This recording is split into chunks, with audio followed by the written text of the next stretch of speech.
উমার ঘোষণা করে দিলেন যে আজকে ওই যে আমাদের দুশ্মন দেখছো না, ওই দুশ্মন যেই রাজা যে আমাদের এগেইনস্টে যুদ্ধ করছে, কেউ যদি তাকে হত্যা করে দেই তাহলে আমি তাকে অনেক স্বর্ণ মুদ্রা দিব আর তার সুন্দরী মেয়ের সঙ্গে তার বিয়ে দিয়ে দিব। এই রকম ভাবে যখন রাত্রিবেলাতে দেখছেন সেদিকের সম্রাট নিহত হয়ে গেছে, আর এইদিকে আল্লাহ রসুলের হাতের গড়া সাহাবীরা জিজ্ঞেস করছেন, বলো ওই বাদশাটাকে, ওই শয়তানটাকে কে হত্যা করেছে, বলো কে হত্যা করেছে। কেউ জানে না।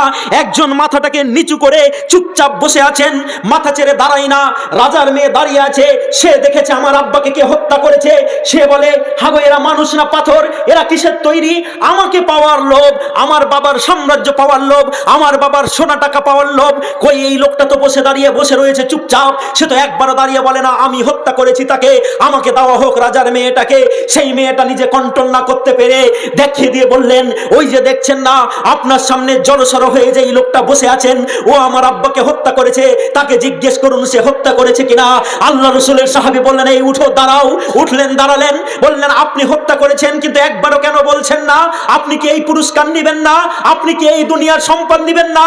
সেই সাহাবী কাঁদতে কাঁদতে বলে দিয়েছিলেন, আমি দুনিয়ার কোনো সম্পদের আশাতে কোনো পুরস্কারে পুরস্কৃত হওয়ার জন্য যুদ্ধ করি নাই, তাকে হত্যা করি নাই। আমাকে পুরস্কৃত করার জন্য আমার আল্লাহই যথেষ্ট। নারে তাকবীর। এই যদি কোনো মুসলমানের আদর্শ হয় তাহলে সে কোনো মেয়ের সাথে অন্যায় করতে পারে না। আপনি বলবেন যে আমরাও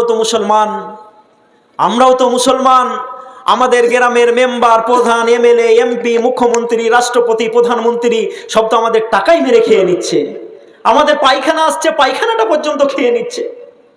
সঠিক মুসলমান হতে কি পেরেছে? আবেদন করছি আপনাকে হওয়ার জন্য, আবেদন করছি আপনাকে।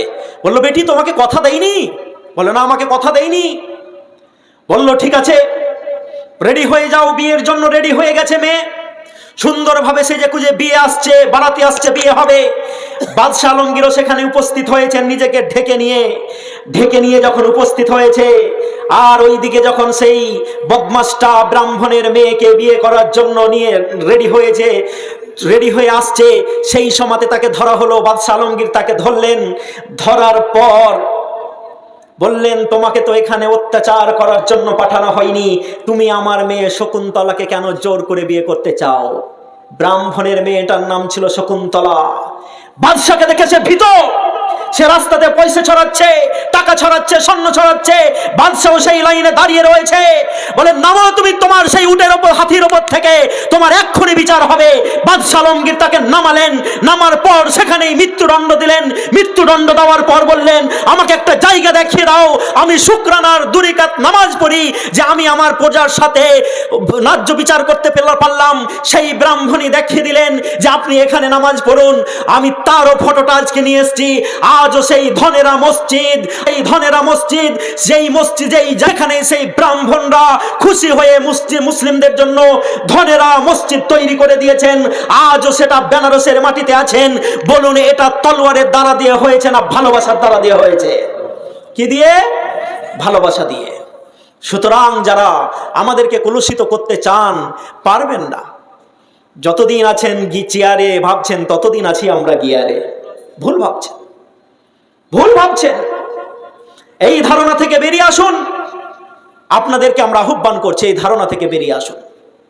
2024 সাল খুব কঠিন ও কঠোর সময় আমাদের সামনে আসছে।